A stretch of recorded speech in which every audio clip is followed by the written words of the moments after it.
한국교회 첫 자생 남자 수도회인 한국 순교복자 성직 수도회에서 60년이 넘는 세월 동안 겸손하고 낮은 자세로 수도 생활을 이어오신 이팔종 동화 수사님과 함께 이야기 나누고 있습니다. 오늘은 수도 성소의 위기라 불리는 이 시대에 수사님이 발견한 수도 생활의 은총은 무엇이었는지 들어보도록 하겠습니다. 수사님께서는 우리 수도 생활 66년 동안 트렁크 만드는 일도 하셨지만 지난 시간에 말씀해 주신 대로 주방에서 또 소임을 하셨습니다. 그때 이야기를 한번 들어볼까 하는데요. 그 전에도 음식을 만들어 본 적이 있으신가요? 없대요. 저는 7남매 중에 딸 2, 아들 5. 근데 오늘 제가 아들로는 8번째로 태어났어요. 그래서 그 귀염을 받아도 부엌에 들어간 적도 없어요.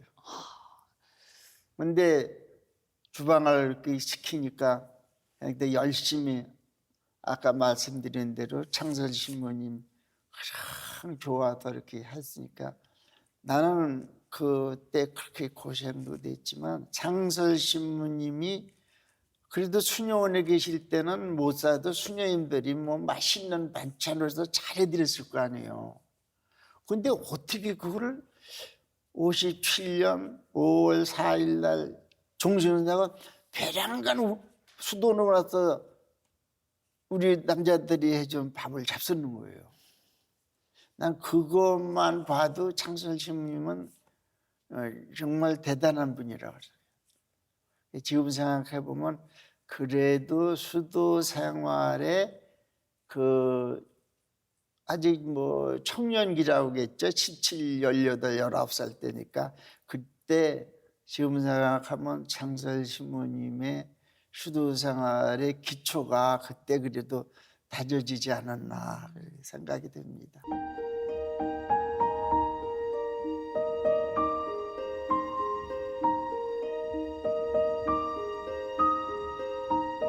그 후배 수사님, 신부님들께서 수사님이 그때 이야기를 정말 자주 하신다라고 저희에게 기띔을 해주었습니다. 네. 어떤 사연들이 있었는지 혹시 기억나시는 거 있으신가요? 주방하면서 네, 주방하면서. 참 그때 좀 무섭고 사건 사고가 많았는데 한 가지만 딱 말씀드리면 57년에 이제 주방에서 들어갔는데 58년, 59년에 저 복자사랑 건물 보셨죠? 네. 그러면 이 바른 쪽에는 빨간 벽돌로 되어 있는데 있잖아요. 콘크리트 집으로 되어 있잖아요. 네네. 근데 그 오는 그 빨간 벽돌만 있었대요. 근데 그 사람이 40명이 배랑 늘으니까 방이 없는 거예요. 그래서 급하게 이쪽에 콘크리트 건물을 짓게 됐대요. 그 콘크리트 건물 59년에 일찍 시작해서 59년 가을에 입주를 해요. 근데 59년 그때도 제가 밥을 하는데 그때 그 집 짓는데 그 도목수 선생님하고 철공소에 또 2분 기술자를 점심을 우리가 해주게 됐어요. 해줬대요. 근데 그걸 내가 해드려야 되는 거야. 우리 수사님들 점심밥도 해주면 그분들 상을 차려서 바깥으로 갖다 드려야 돼요. 그 세 분들 밥을. 내가 거기다 이렇게 이번에 음식점에서 뭐 타르면 이제 오븐이라는 거 이런 거 있죠. 양으로 된 거 동그랗고 거기다가 밥을 이렇게 달아서 이렇게 가져가는데 근데 저 꼭대기에서 벽돌을 이렇게 쌌는데 그거를 도로에다 이렇게 올렸어요. 벽돌을 이렇게 묶어가지고 지금처럼 무슨 크레인이 있고 없잖아요. 59년이니까 거기다가 도로를 하나 이렇게 매달고 밧줄로 해서 벽돌을 이렇게 막 밧줄이라 여기서 잡아당겨서 올리는 거예요. 이제 다른 일이랑 근데 제가 이거 이제 그 오븐에다 이렇게 밥을 차리고 이렇게 뚝 이렇게 두고 제가 이제 가지고 계단을 이렇게 내려갔대요. 내려갔는데 빵 이제 이게 그냥 팍 떨어졌어요. 그 난장판이 됐대요. 그때 또 마침 장면 박사 사모님께서 민어를 보죠. 민어 그 살은 싱싱한 걸 보내줬어요. 그래서 그때 이민호 회의를 만들어가지고 그냥 진형제 차리고 갔는데 맛있는 밥상을 이렇게 했는데 해주셨네요. 그러니까 5분에 내 턴이 너무 멍멍해서 있대요. 근데 여기 조금 피가 조금 났대요. 근데 내가 0.00초만 다시 그 벽돌이 여기 맞았대요. 그냥. 그래서 거의 직사하는 거죠. 나 그때 참 지금 생각하면 너무 근데 난리가 났죠. 그냥 현장에서 그냥 막 와가지고 벽돌을 하는 단어 그게 올리다가 꼭대기에다 줄이 끊어진 거예요. 그 밧줄이. 네. 그리고 그 밧줄이 끊어졌는지 벽돌을 허술하게 매서인지 그게 떨어져가지고 이게 그 우봉을 탁 때리면서 이게 다 떨어지고 나는 뭐지 이거 뭐지? 그러니까 그 벽돌이 떨어진 거예요. 그래서 이제 그날 저녁에 끝기도를 하는데 창설 시무님이 강론처럼 말씀을 하셨어요. 오늘 이 건축 현장에서 조그만 사고가 발생을 했어. 그런데 이 우리 도마 수사가 아니 근데 수사 아니죠. 그때는 3년 후에 다잡아 우리 도마가 죽을 뻔했는데 살아났어. 그랬고 아니 이거 무슨 어느 이웃집 만화책 보더니 그런 얘기를 하시는 거예요. 남 얘기하듯이. 아니 이거 현장 조심하고 큰일 날 뻔했다. 여수사님들 경고적으로 좀 경각심을 일으켜 주셔도 시원찮을 텐데 그때 그냥 조금만 사고네 이러시는 거예요. 그래서 아니 이게 적은 사고인가 내가 죽을 뻔했는데 근데 신부님이 그때 아주 지금 들으면 좀 지금은 어떻게 생각할지 모르지만 신부님이 나중에 이런 말씀을 하셨어요. 지금은 도마가 못 알아듣는다. 내 말을 못 알아듣는데 그냥 벽돌에 맞아 죽었으면은 바로 하늘나라에 간대요. 근데 지금은 도마가 못 알아듣는다고. 도마가 이제 나이 많이 먹으면 알아. 그때 그 말씀할 때 창설 신부님은 58살이셨대요. 제가 지금 87이에요. 신부님보다 30년 더 다는데 지금도 이거 알아듣나. 근데 그때 신부님이 우리를 영적 지도를 하면서 뭐 어떻게 가르쳤냐면 개인 상담을 많이 원하셨어요. 개인으로 일하다가도 개인으로 와서 신부님하고 면담을 하는 그 영적 지도를 그거를 원하셨어요. 그런데 개인으로 와서도 말하기가 좀 부끄럽고 뭐 혼자 사는데 어려운 게 있으면은 이 글씨를 노트에 써서 갖다 놔라. 그럼 신부님이 그 답을 빨간 글씨로 써서 돌려줘요. 그래서 그걸 영적 일기라고 그랬어요. 근데 나는 신부님하고 신부님이 뵙고 싶고 신부님이 없다니 신부님과 면담도 자주 했지만 면담 때 드릴 말씀을 일기에다 써 드렸거든요. 그러니까 신부님이 나의 그 영혼의 사정을 완전히 알고 계시는 거예요. 그것도 일주일마다 고백 성사 받았대요. 그러니까 그때는 정말 지금은 뭐 생각도 못해죠. 정말 깨끗하고 뭐 하느님 하여간 뭐 어떻게 표현할 수 없는 영적 세계에 살았는데 그걸 신부님이 아시니까 차라리 저렇게 깨끗하고 저렇게 영성이 충만할 때 차라리 하나님에게 가는 건 낫지 오래 살아봐야 이런 뜻이겠죠. 지금은 좀 이해가 돼요. 근데 그때 정말 죽을 뻔했어요. 지난 수도 생활을 돌아봤을 때 가장 행복했던 소임이 언제였는지 궁금한데 우리 수사님께서 만수동, 인천 만수동 안드레아 피정의 집 소임하셨을 때 그때 얘기를 해주시면 좋을 것 같아요. 그동안 제가 피정의 집이 우리 집이 만수동도 있고 제주도에도 있어요. 면영의 집. 예, 거기도 있고 요 앞에 복자사랑도 있고 세 군데가 피정의 집이 있어요. 그런데 만수동 피정의 집이 이 집에는 제가 제주도에서 오래 살다가 만주동은 이제 2000년대 와서 갔어요. 근데 그 전에 제주도에 살 때 70년에 처음 갔는데 그 전에 있던 수사님들이 대문을 24시간 잠그고 있더라고요.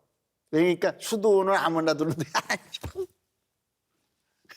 문이 3개가 있대, 대문이.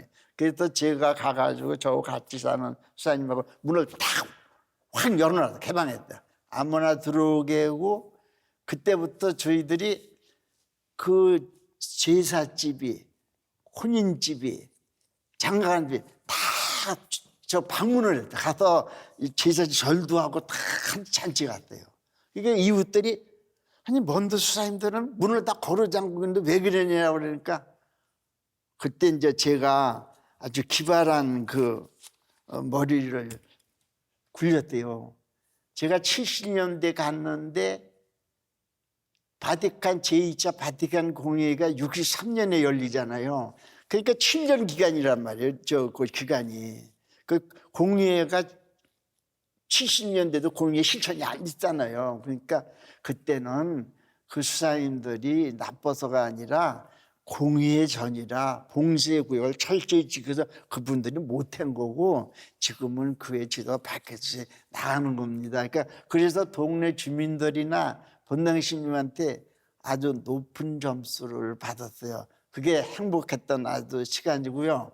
여기 저 만수동에 와서는 거기서도 제가 할 일이 뭐 있어요? 무슨 그냥 화장실 청소, 뭐 주방에 내가 뭐 식당 뭐 시팅 다 하고 이렇게 아주 이런 보조 역할을 하는데 어른 피정이 왔을 때 어른 피정 이렇게 따라오면요 입소할 때는 피정 자들이 좀 침울해 우울해요. 이 신자들이 이렇게 와서 좀 그냥 뭐 누가 이제 본당 신문이 가려니까 끌려오는 것처럼 오는데 피정이 끝나고 신부님하고 면담하고 고백하고 갈 때는 오히려 환해요.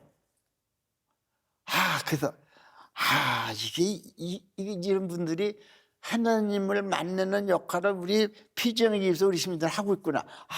뿌듯했어요. 제가 못해도. 그리고 한 번은 제가 혼자 집을 보고 있는데 어떤 부인이 2분이 왔어요. 근데 신부님 좀 만나고 싶대. 그래서 혹시 약속 안 했대. 그래서 거기 그때 신부님이 나하고 조금 잘 말을 코도 맞는 신부님이었어요. 신부님한테 가서 신부님 그 2분이 왔는데 고백 승자를 부탁한다고. 그런데 어떻게 하십니까? 고백 승자 청하면 해야죠. 나가서 하더니 뭐 내가 그 이제 주방 앞에 이렇게 앉아 있는데 오래 고백을 보더라고요. 근데 올 때는 그냥 땅이 꺼질 것처럼 근데 우리 집 현관을 나가면서 가는데 얼굴이 활짝 폈어요. 이게 성사의 은총이다. 저렇게 어렵고 힘들어하는 자매님을 우리 신부님이 고백을 피정해 주셔서 저렇게 이것이 우리가 할 일이고 그때 참 내가 신부가 됐으면 더 많이 하겠다. 그때 참 보람을 가졌습니다.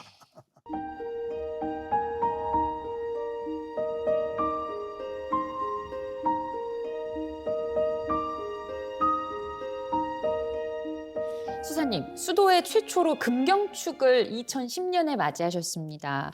평생을 하느님께 봉헌해 오신 삶을 돌아보면은 지금 어떤 마음이 드신지 궁금해요. 이제 나이가 많으니까요. 무슨 소임에서 해방됐잖아요. 저 아무것도 안 해요. 하라는 것도 없어요. 그래서 그냥 제가 저 현관하고 거기 인접실 거기 청소를 내가 맡아서 하는데 아무것도 안 해지. 책임감도 없지. 그래도 먹여주고 입혀주고 재워주고 병 나면 병원에 다 데려다주고 방에는요 2000년부터 방에 우리 화장실 다 늦었어요. 늙은 들 방에 뜨거운 물 찬물 다 나오지. 이렇게 살아도 되나 하나님. 너무 뭐 행복하다고 말하기보다 너무 복을 많이 받고 있는 거야. 너무 그 공동체의 혜택을 너무 많이 받고 있는 거 아닌가.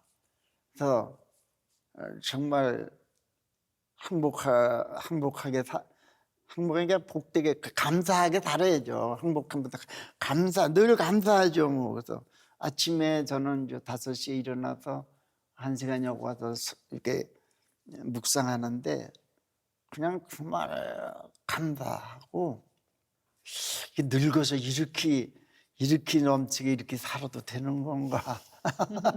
죄스러운 생각도 나지만 감사합니다.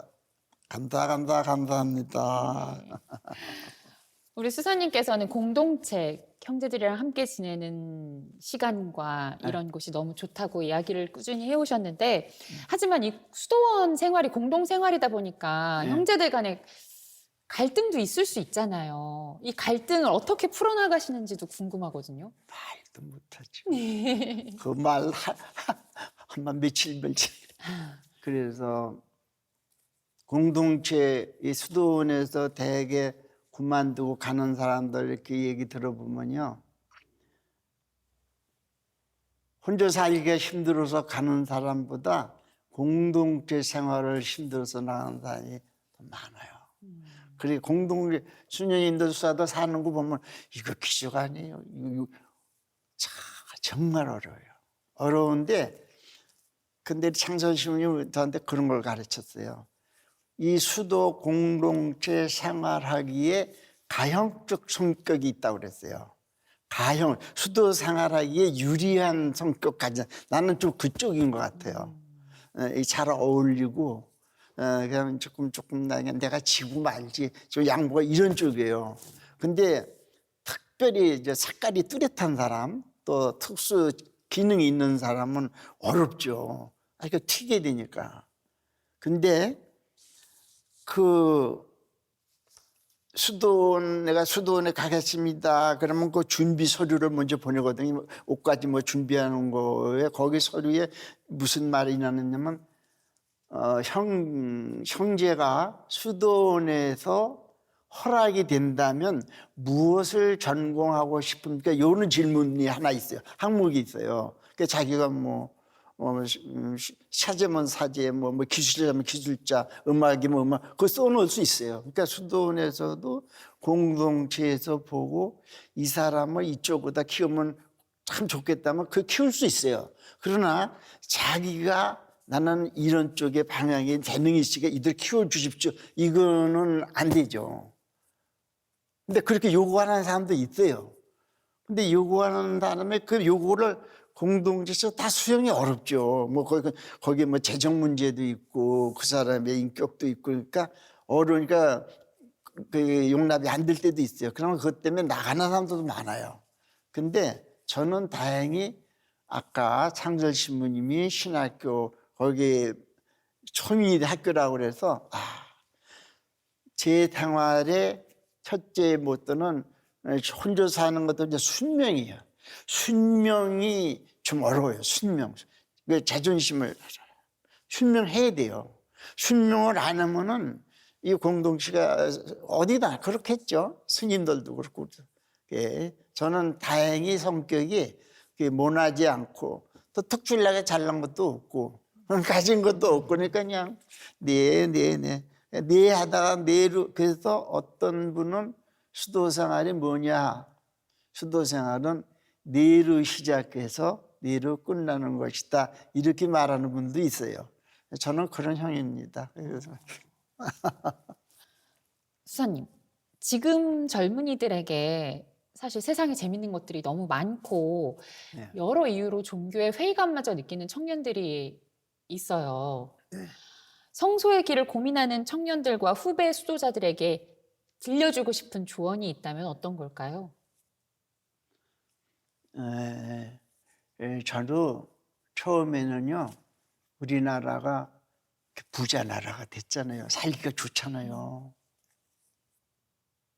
저는 다행히도 일제시대도 겪었고 6.25도 겪었고 5.16 다 적어서 저는 그러니까 내 삶의 역사에 그 역사 자료가 풍부해요. 경험이 많으니까. 그래서 저 가만히 생각하면 우리나라가 지금 잘 살게 됐다고 해서 성소자가 없다. 난 이건 아니라고 생각해요. 그래서 저는 젊은 사람들에게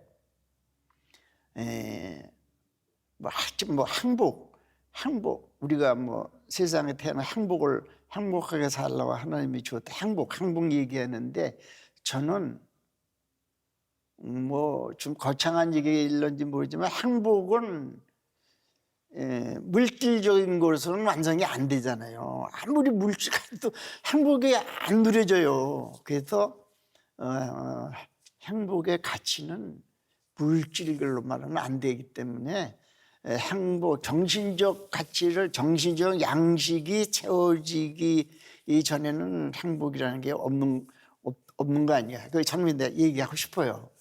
그리고 수도자, 성직자 뭐 다 통틀어서 어떤 면에는 좀 이렇게 제가 나이가 먹어 그런지 자유로운 사람들인 것 같아요.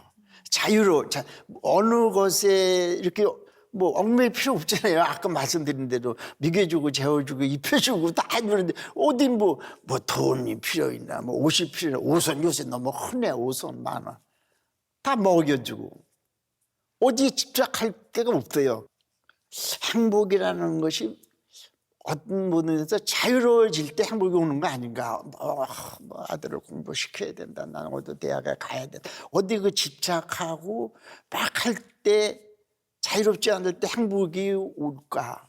그런 생각이 들어서 젊은이들한테 가장 자유롭고 행복스러워 살려면 그리스도를 공부하고 그리스도를 따르라 말하고 싶습니다. 네. 이제 마지막 질문입니다, 수사님. 수도자로서 평생을 살면서 우리 수사님이 힘들었던 순간에 수사님을 지켜준 성구, 복음 말씀이 있다면 어떤 걸까요? 마태복음 19장에 나오는 그 외에 그 어느 부자 청년이 예수님한테 묻잖아요. 어떻게 하면 구원받았겠습니까? 그 뭐 계명을 지켜라. 저는 그거 다 지켰습니다. 그래서 지켰다고 그러면서 감사합니다. 갈라는데 예수님이 오라고. 네게 한 가지 부족한 게 있다. 너 가서 가진 것을 다 팔고 몸만 나한테 와라. 그럼 내가 가르쳐 주겠다. 나는 그 예수님 말씀이 예수님 따라가고 예수님 공부하고 예수님한테 배운 데는 아무 조건이 필요 없어요. 잘생기고 못나고 남자고 여자고 어린애고 늙은이고 돈이 있건 없건 다 버리고 예수님한테 가기만 하면 예수님이 사람을 만들어요. 그러니까 정말 예수님께로 가는 길은 물질은 아닌 것 같다. 그렇다고 뭐 배가 고프고 굶주면 안 되죠. 먹고는 살아야 되는데 물질이 다가 아니라는 거를 예수님은 단편해난 거죠. 난 다 버리고 예수님을 따른 사람이다. 근데 저도 못 버리는 거 하나 있어요. 형제 자매, 부모님 형제 자매는 안 끊어지더라고요. 힘들어요. 수사님은 확실히 사랑이 너무 많으신 분이에요. 아유, 그래서 아니 사랑이 많아서 그런 게 아니라 저기 10원짜리도 안 되는 사랑이죠. 분수 없는 사랑. 화려한 직함이나 세상의 가치 대신 낮은 곳에서 묵묵히 가방을 만들고 성전을 지으며 그리스도와의 일치를 이루고자 했던 도마 수사님의 삶은 정말 진정한 봉헌의 삶이 무엇인지 보여주고 있는 것 같습니다. 수줍게 웃는 모습이 정말 아이 같은 수사님 덕분에 저는 굉장히 즐겁고 행복한 시간 보냈습니다. 수사님처럼 우리 모두가 각자의 자리에서 주님 사랑으로 행복하시길 기도해 봅니다. 오늘 귀한 말씀 고맙습니다, 수사님. 네, 감사합니다. 한국순교 복자 성직수도회 이팔종 도마 수사님과 함께한 님 따라 한평생 오늘 여기까지입니다. 시청해 주신 여러분 고맙습니다.